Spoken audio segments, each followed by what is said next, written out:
Ladies and gentlemen, boys and girls, welcome back to Hollywood After Dark. It is Sunday, the 10th of August, 2025. We're kind of picking up a little bit from a bit of a break, but we're going to be back. We're talking about Gina Carano. Did she actually defeat the House of Mouse, or is it all just a PR thing?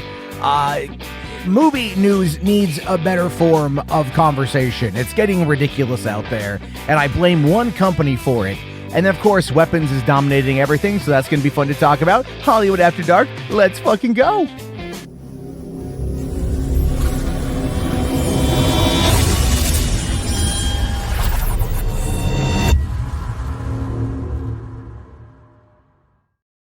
How have you guys been? You guys been good? Been good? I hope you all have been great. It's been a bit of a wild month, obviously.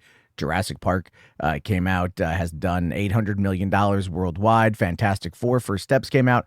I love the movie. I haven't done a review yet. I don't quite know why, to be honest with you. That's kind of faltering a little bit, both domestically and internationally. And of course, Superman is doing pretty good domestically, but internationally, not the best. And that's actually what I want to start off talking about. I'm not going to bury the lead with Gina. We're going to go right into that. So, hold on to your butts. But I'm not kidding when I say this. Movie fans need a better form of movie talk, a better breed of movie talk. This shit is getting absolutely fucking ridiculous. And it has a lot to do with people who don't, for one, understand how the industry works, and two, are just so caught up in whatever echo chamber they're a part of on the internet that they just can't see reality. They can't, smell fresh air. They can't touch grass. And this is a problem that's not just related for, let's say, the chuds. But there's a whole new breed of just sycophantic people that are just full of toxic positivity. Now, look, I'm not going to poo-poo you if you want to like a movie. Okay, there's movies out there that I'm not the biggest fan of. You like it, good for you. There's movies that I like, people aren't biggest fans of. I like it, good for me. That's kind of how we have to look at it, okay? But when we start actually talking about this idea of what movie news is, of what movie talk is, so much of it now is predicated on what something isn't versus what something is.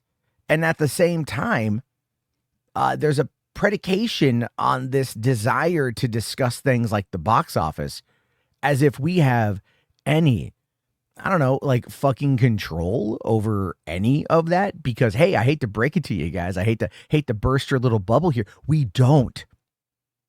Box office projections are like a pseudoscience at best. Okay. I don't want to call it snake oil because there is some work that goes into it. It's not entirely something that is just kind of created out of thin air.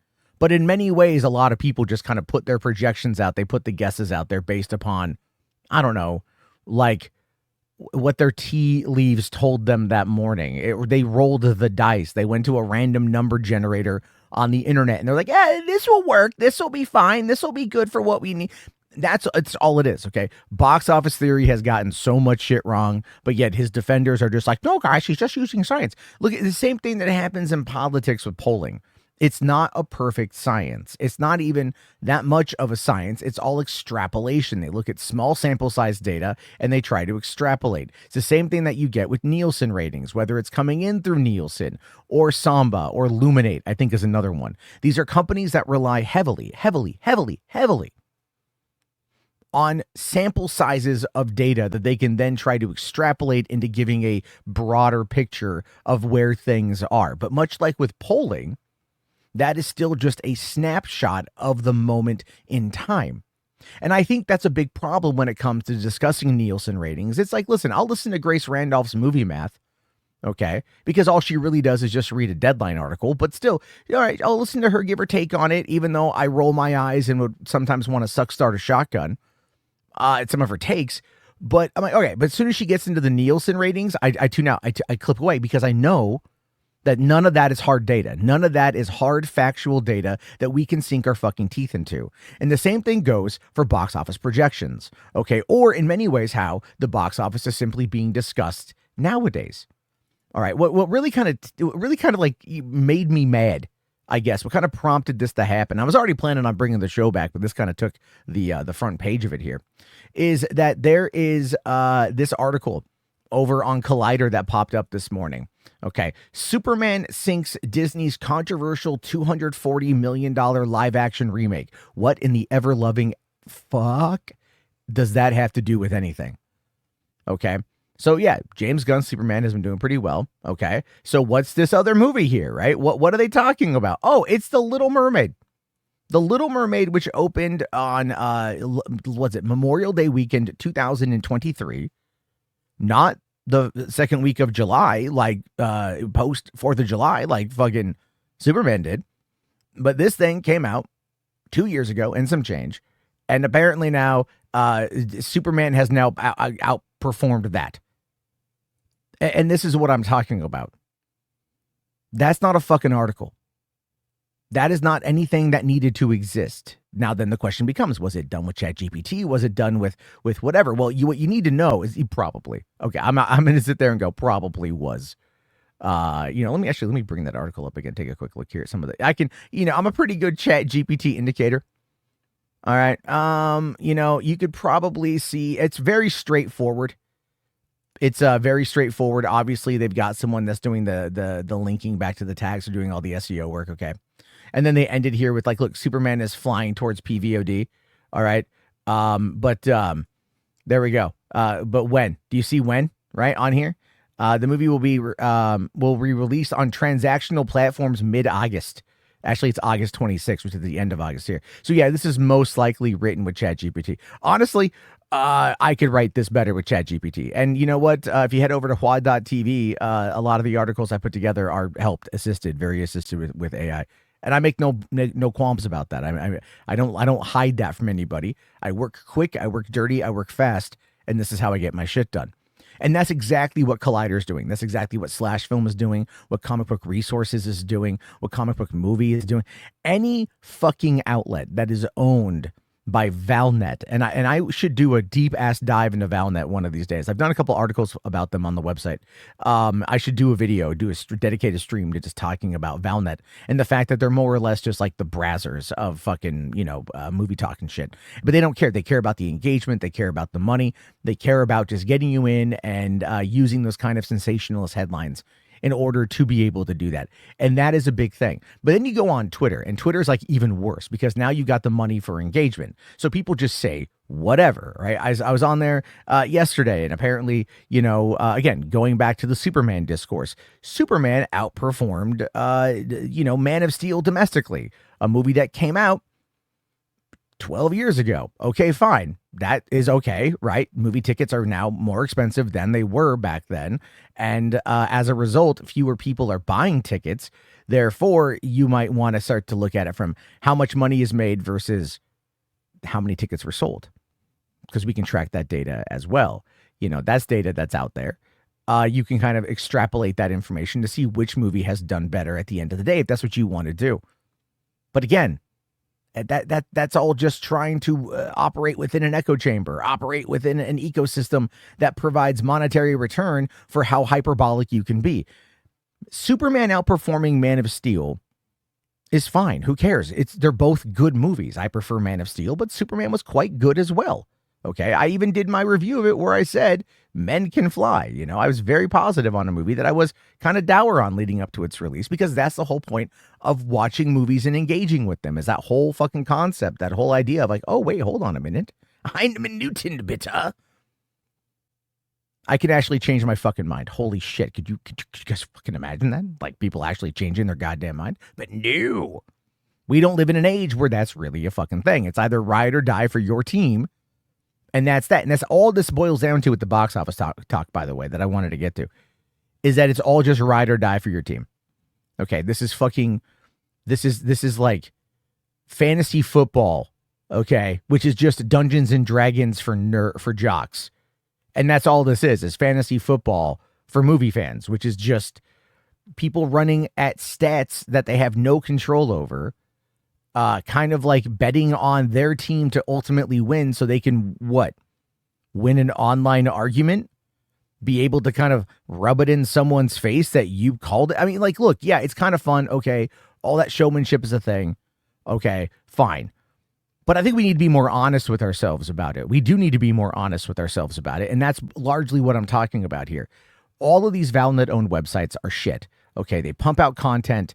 I think I did the math on Screen Rant, by the way. Screen Rant puts out about 336 articles a day, right? On average. You're not reading all of that, and they're not expecting you to read all of that, and they pay the writer shit because of that, right? But everyone else is just trying to make it work on their own side rather than developing a personality, which is what used to happen with Movie Talk. But even a lot of those guys now become so utterly fucking pretentious that they are just not fun to listen to. And I've found myself going down that pathway as well, which is one of the reasons why I've been like heavily thinking about how I want to approach this stuff going forward. For me, a lot of it is like, look, I just want to sit there and have a good conversation and enjoy movies, right? Like, look, here's the thing, okay? Like, look at K-pop Demon Hunters, I think is a nearly perfect movie. Comes back to theaters in 2 weeks for a sing-along. I'm taking my kids. We're not telling them. It's a surprise, so shh, okay? But guess what? Jurassic World Rebirth, not the greatest movie ever, but man, I really enjoyed the back half of that film, and I think it'd be a lot better if they recut the first 30 minutes of it, okay? Even stuff like The Accountant 2 is a messy movie. It's super messy. It's way messier than the first movie, which was also messy, but guess what? It was a lot of fun. And going back to Superman here, men can fly. You can like movies. It's okay to like movies. Not every movie is going to be a cultural juggernaut right out the gate, and we have this weird, like this weird obsession with it as a society, right? Well, did the movie make number one? Well, then it's fucking shit. It's not fucking true at all. How many movies out there? How many cultural milestone movies we look back on fondly, movies we quote infinitely, movies we love till the end of the earth and time and space and beyond, were bad at the box office when they came out, right? The Thing is one of my all-time favorite movies. It's probably my favorite horror film. I know that sounds cliche and maybe a little bit stereotypical because it's a lot of people's favorite horror movie. The movie was a financial flop when it released in June of 1982, up against Blade Runner, which still came in underneath E.T. on that same weekend. By the way, did you know like Star Trek Wrath of Khan was out at the same time? Could you imagine being a movie fan in June of 1982? Boys, we were feasting. Granted, I was only like 3 months old at the time, but still, you know what I mean? Like, that was a hell of a time, folks. A hell of a time to be alive. All I'm saying is, look, Blade Runner, considered a flop. Now it's a cultural milestone classic. You know what I'm saying? Like all of that stuff is there. The obsession over box office is the problem. The obsession over all of this stuff is the problem, and it doesn't get to the root of the issue, which is that we like movies and we want to talk about them. You know what I mean? And that's really what I want to say about that. So definitely what are your thoughts on it? Because I have another topic I want to dive into that's going to be talking about media literacy, and we're going to get into that pretty much right now. So look, I know I said I was going to get to the Gina Carano thing. I'm sorry. I'm burying the lead here because I'm on a roll and I'm just going to roll with it here. Okay. So there's a content creator by the name of Patrick T.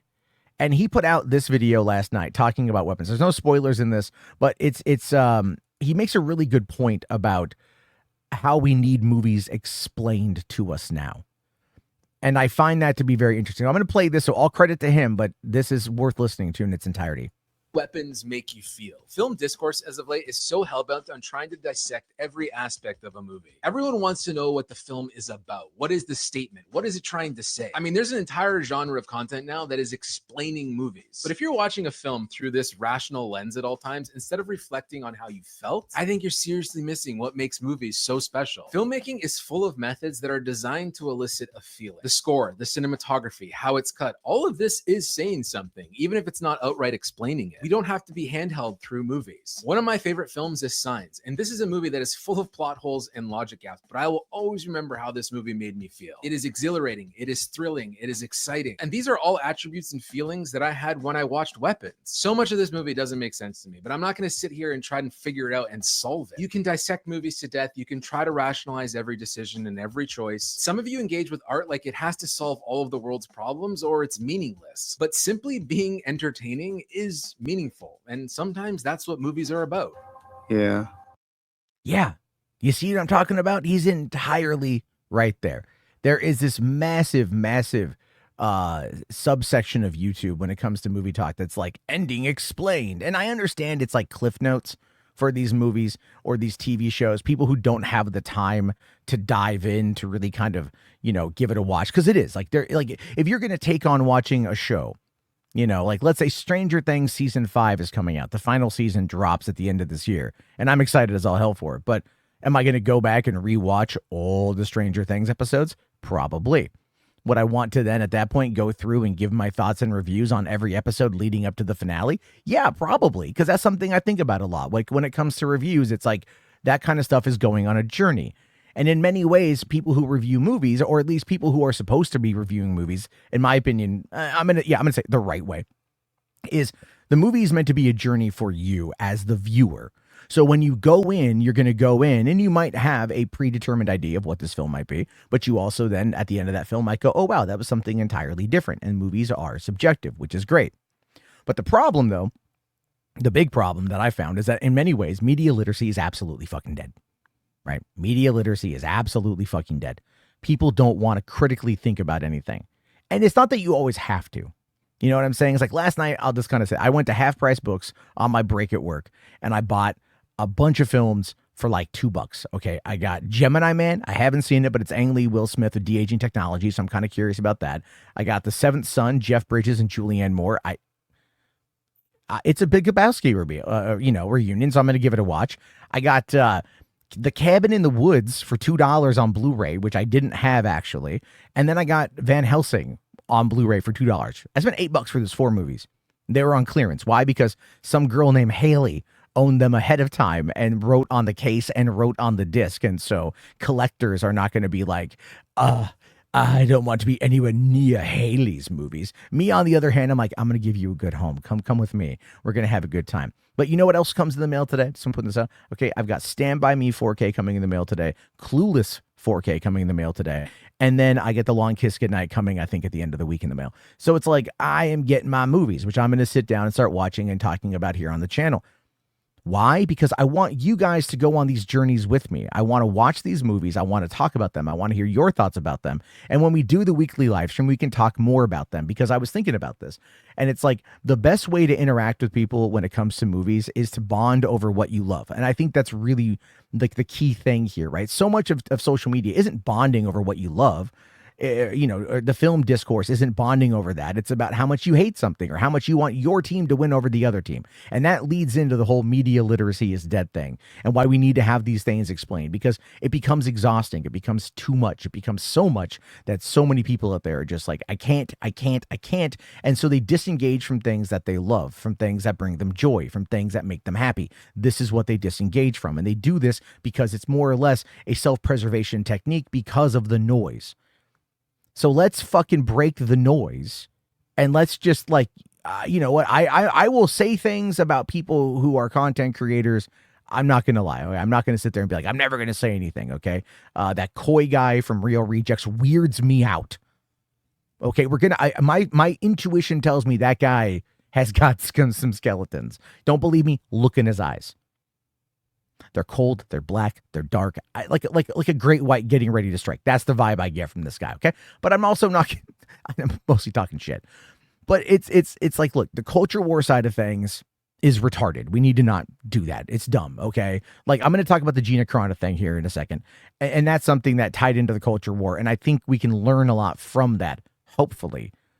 But at the end of the day, the loudest voice is what gets rewarded. And so if you have the most controversial take, if you're able to make the most noise from being the biggest ignorant idiot in the room, then you can make a lot of money. And that is something that we've learned. That is why the whole media literacy thing is dead.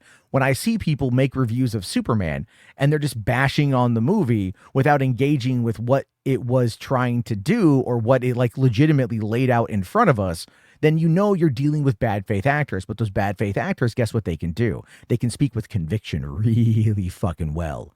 And because they can speak with conviction really well, and they're probably pretty good at establishing some type of mood or maybe even a stereotype, they can lead people in through cognitive dissonance and confirmation bias to get them to go, oh yeah, those guys are really onto something. So rather than leading intellectually, they lead emotionally, and those emotions are false. Right, they're predicated on trying to make money. We know this, right? This is, to people listening to this right now, you know that's not something you're going to be like disagreeing with. My whole point though is that we can do better, we can be better, and that is, I swear to fucking God, what I'm trying to do with Hollywood After Dark, man. I want to talk more about movies. Obviously, if you guys know anything about what I've been working on some short stories that I want to try to sell as screenplay ideas down the road, horror, thriller, mystery. I've got a new one out right now.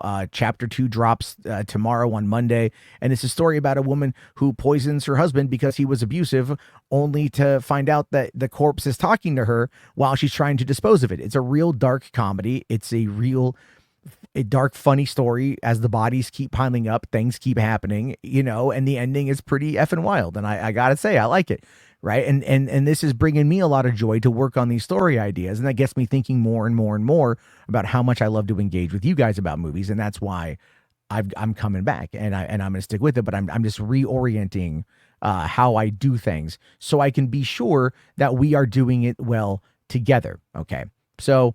Let's now talk about the Gina Carano thing, because obviously, you guys want me to talk about this 22 minutes into the show, and we're now getting to the main subject line, but that's okay.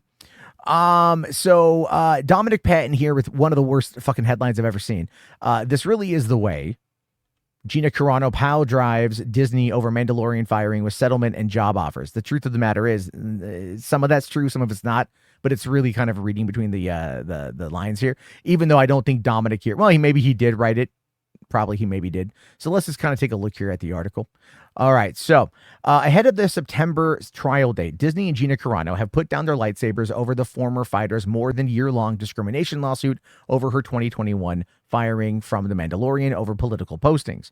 In a joint filing today in federal court, the ex-Star Wars series star and the Bob Iger-run conglomerate asked for the Elon Musk-backed legal action to be dismissed, with the company clearly on bended knee. Again, this is easier to pay it out than to go through the process of trying to go through the court. She only wanted, I'm just going to get this out of the way. She only wanted $750,000. At this particular point in time, millions of dollars have been spent in like the pre-litigation fees. So it's easier for Disney to just settle than it is for her, and admit no wrongdoing, by the way. We have to acknowledge that. This is the part of the settlement. There's no wrongdoing announced. Okay. But the company being on bended knee is not necessarily something I would entirely agree with. Now, here's what it says. Pursuant to Federal Rule of Civil Procedure, plaintiff Gina Carano, on the one hand, and defendants the Walt Disney Company, Lucasfilm Limited, LLC, and Huckleberry Industries, Inc., on the other hand, and through their undersigned counsel, hereby stipulate that this action and all claims, including all defenses asserted therein, be dismissed with prejudice. Said lawyers for both sides in a short but to the point document. A judge hasn't signed off on it just yet, but they will most likely.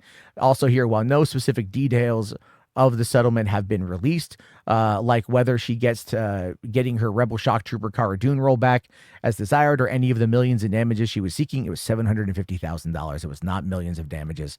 750. That's the whole point of the article, you guys, or of the lawsuit, was that she wanted to get her job back. It was a measly $750,000. She probably made more than that doing Terror on the Prairie for Daily Wire. One movie she did with that company, and she hasn't worked on anything since then. I think with the exception of My Son Hunter, which was put out through a company associated with Breitbart back in 2020, right before the election. You know what I'm saying? It's like she hasn't done anything in a long time. So she wanted $750,000, and more or less to get her job back. That was really what it was. Now, she says in her statement here, hoping this brings some healing to the force, she later put out a full statement thanking Musk, a man I've never met, who did this good Samaritan deed for me in funding my lawsuit. He did it as a way to give the middle finger to Bob Iger. Okay, that was the whole point. Remember when Elon went on to, I think it was Bloomberg, and said, like, F you, Bob Iger, right? Like, he did that, and then he funded this lawsuit. This was all part of the culture war for Elon. This is like Peter Thiel funding the Hulk Hogan lawsuit to take down Gawker. That was worthwhile because what Gawker did was actually fucked up. Disney was covering their ass here over some hotly political things that Gina Carano herself had done and was causing trouble for the company, right? By and large, Disney probably would have won the lawsuit, if anything, on appeal. But whatever the discovery process would have been coming out there, it would have just not been worth the hassle. At the end of the day, it's not worth the hassle.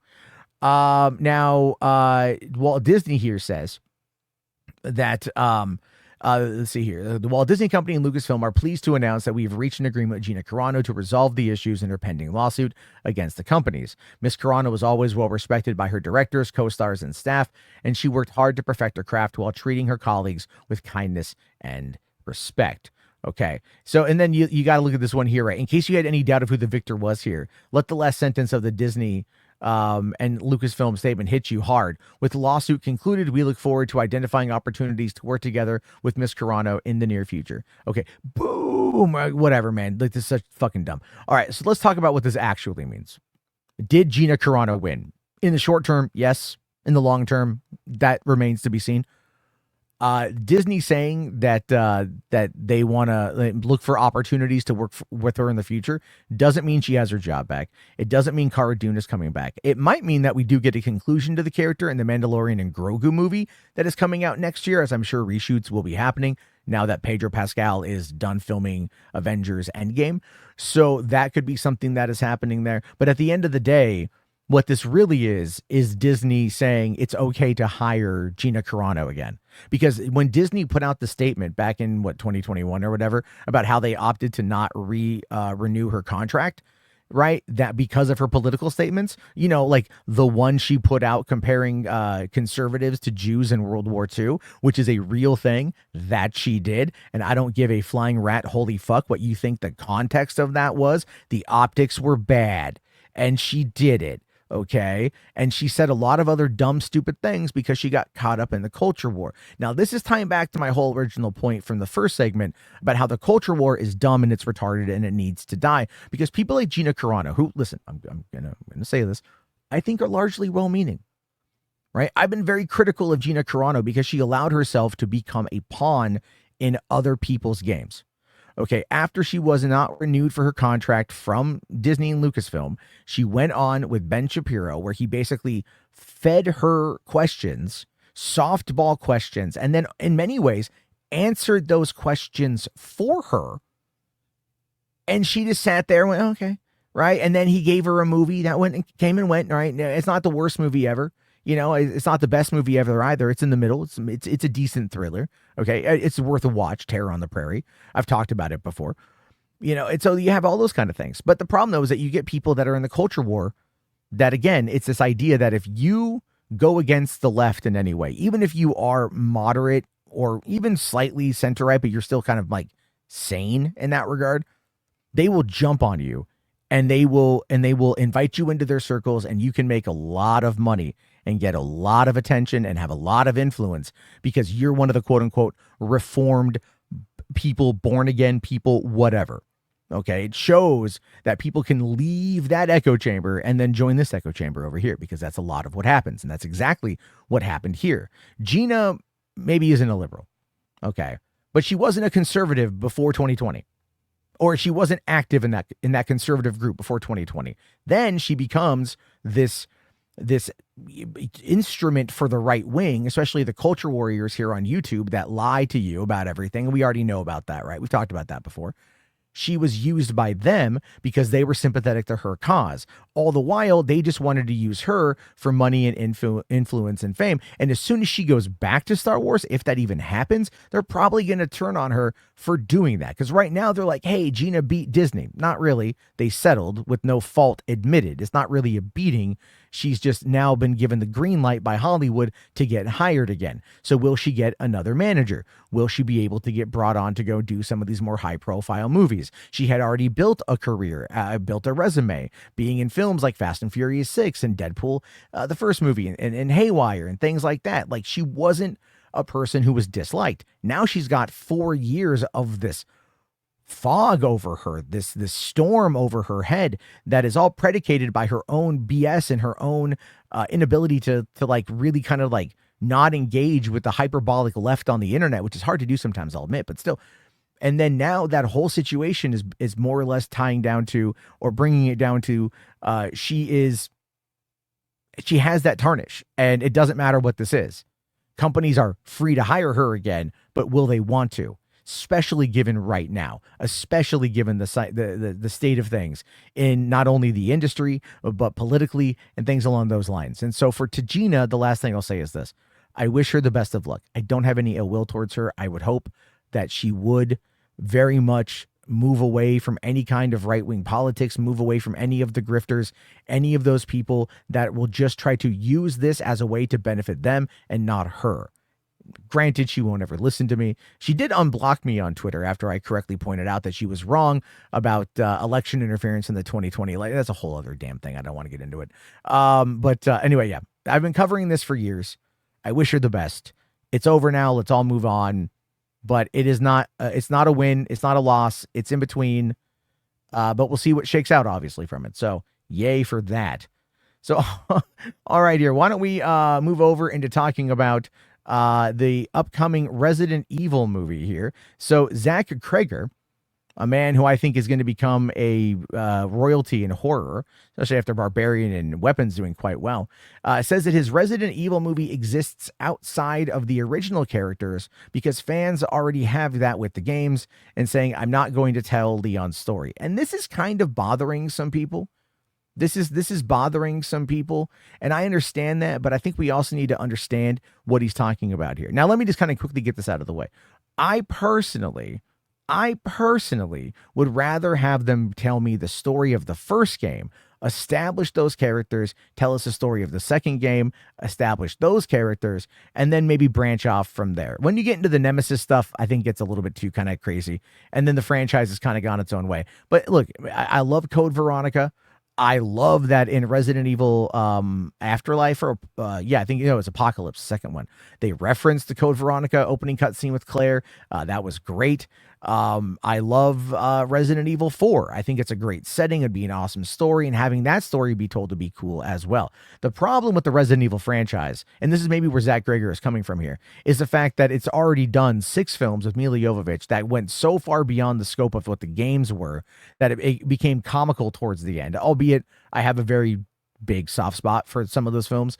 I love the first one a lot. I love all of them, actually. Well, not number 5. Number 5, no. I won't watch that one again. I watched it once. It was a filler movie to get to 6. But that's over. Then they did the Welcome to Raccoon City, the movie, where they race bent Leon, and audiences are like, nah, I don't know about that. Sorry, guys, and didn't do very well. Then they did the Resident Evil TV show where they race bent Wesker with Lance Reddick, and I love Lance Reddick. May he also rest in peace. But that show didn't really know what it wanted to be as well. And that is the biggest problem with these particular scenarios. Even the George Romero Resident Evil script, because there's that documentary that came out recently, talked about how was it Chris Redfield wasn't going to be a member of STARS. He was going to be a guy living in town dating Jill Valentine, who happened to be Native American, because he wanted to touch upon the cultural situation involving Native Americans and land grabs and things along those lines, right? Like, that's what he wanted to do with it. And that's what Romero did. He likes to kind of subvert those tropes, and he likes to kind of put us in the shoes of some person we wouldn't normally be in the shoes of. And I think that would work. But again, Resident Evil has a set of lore, a set of characters, and you should probably end up really working within that. But let's see what he has to say here. So he remains adamant about not remaking any of the story within Resident Evil Saga for his big screen adaptation. Although he wants to have an original plot, the Weapons director told Inverse that he's not breaking the rules of the game. He says, I'm the biggest worshiper of the games, so I'm telling a story that is a love letter to the games and follows the rules of the games. Okay. So he will direct the movie. He has written the script alongside his co-writer Shay Hatton. Constantine Films is producing and co-financing. They have the rights, by the way, Constantine Films, in case you're wondering. It says here he's setting the project outside of the characters of the games, but he reassured fans that the game's roots will be respected, saying it's obedient to the lore of the games. It's just a different story. I'm not going to tell Leon's story because Leon's story is told in the games. Fans already have that. Yeah, but I mean, at the same time, people would like to see more from that. They would like to see those actually done with respect, right? They'd like to see those actually done in a way that is going to be really good for the fans to be rewarded. This is the whole thing. We have to talk about this really quickly when it comes to all of these elements of adaptations. Okay. Comic books are harder because you've got different runs, different variations, different authors, different artists, different, ages and times and whatever. Games and books are set in a very specific time, a very specific place with very specific characters that hold true to those narrative, stories. Okay. And so all people want is they want to see that shit that they read or that they played translated to the screen in a relatively one-to-one basis. Okay, that's really about it. And the reason why they want that is because they want to then feel like they've at least been seen for being fans of it from that long. When you hear these directors on adaptations go, well, I'm going to stick to like the feeling or the vibe of the story. I'm going to do what's, what I feel is going to be like the best way to kind of express it from maybe a different modernist lens or some shit like that. It makes me roll my eyes. Okay. But sometimes look, it works out. Look at the original Running Man, 1987 movie, one of my all-time favorites, based on the Stephen King book, really different from the Stephen King book. The new movie coming out by Edgar Wright is more in line with what the book was. Or look at Philip K. Dick's Total Recall, right? Oh God, a Paul Verhoeven directed movie with Schwarzenegger is very far departed from the book, but a classic, an absolute classic. The 2011 remake with Colin Farrell was more in line with the book, but still just fell flat because it was, that those can be different things. But I think what you have there is you've got situations where the other movies, both of them Arnold movies, by the way, God damn it. Anyway, both of those films have the pop culture iconography behind them, and so that's a little bit different. Same thing goes here. We've had many attempts at Resident Evil, but it's always trying to add something onto it. You don't need to. This is a simple story with simple characters in a simple situation. Do that. You don't need to fucking subvert expectations in order to like tell a story like this. Maybe on your third film. Okay, but nail the first one. Nail the second one. Nail the setting that you want to do. Nail all of that down. Get fans who are fans of the game to be invested into it in a popular way. By the way, just a quick aside, look at the viewership data for The Last of Us Season 2. Once Joel was killed, it dropped off pretty bad, as a lot of people I think figured that it would. Season 1 was amazing. Season 2 had that problem because you killed off your main star in a way that no one liked.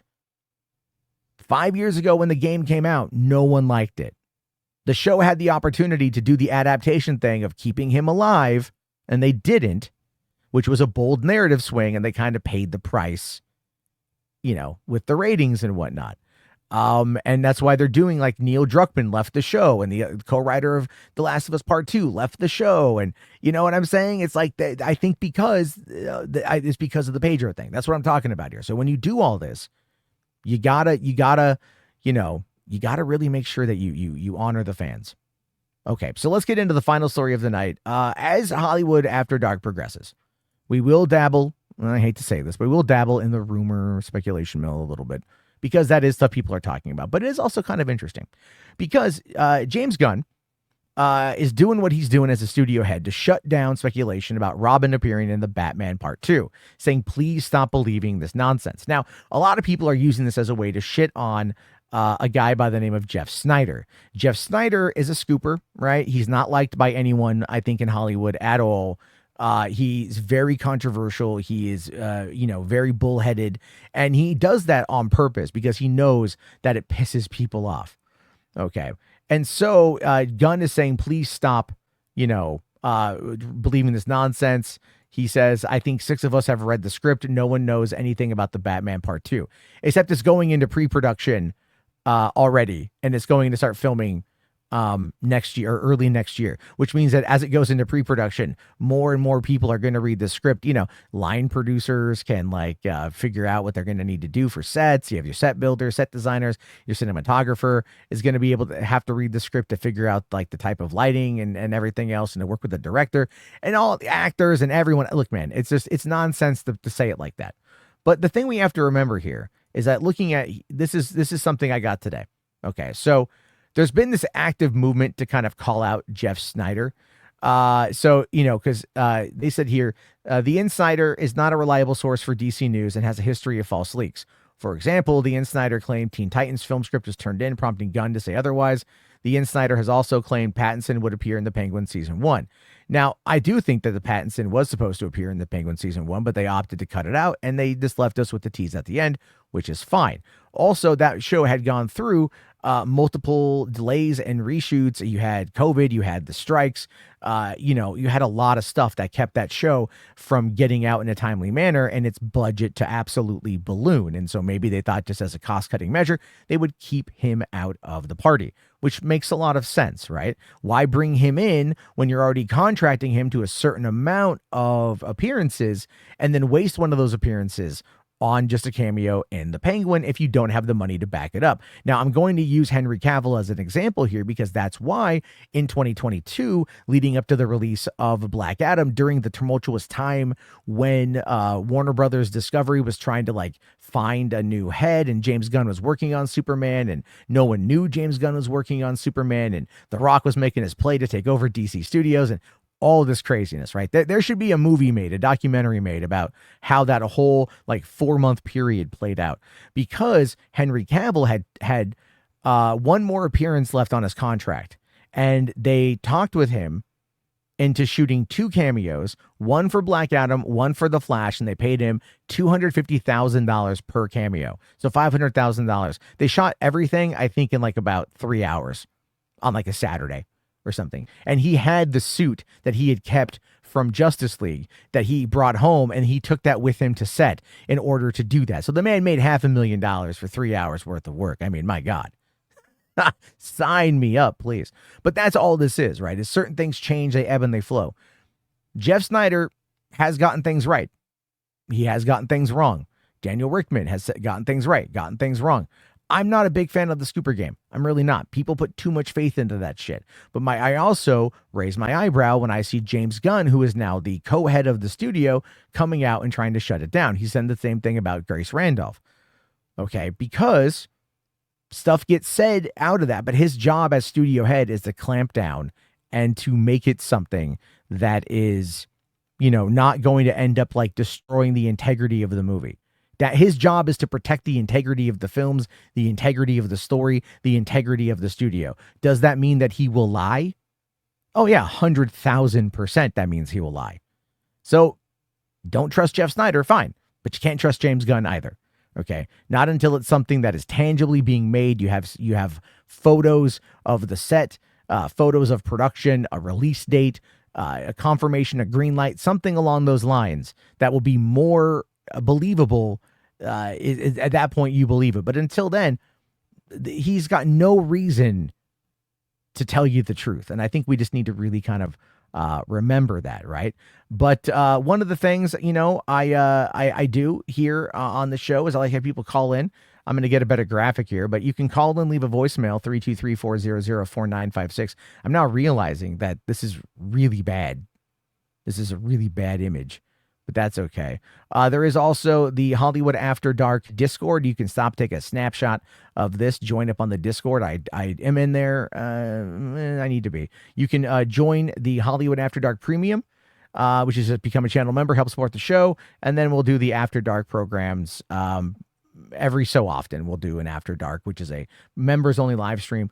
We will be doing live streams on Tuesday nights, which is probably where we'll do the After Dark stuff. That will probably end up being members only after the fact. I'm just going to be honest there. But otherwise, you know what? It's going to be fun. It's going to be good. I'm glad we're back. I'm glad I'm back. I'm glad you're back. Leave me your thoughts. Leave me your opinions. I'll talk to you guys later. Have yourself a great day. Thank you again, and peace Out.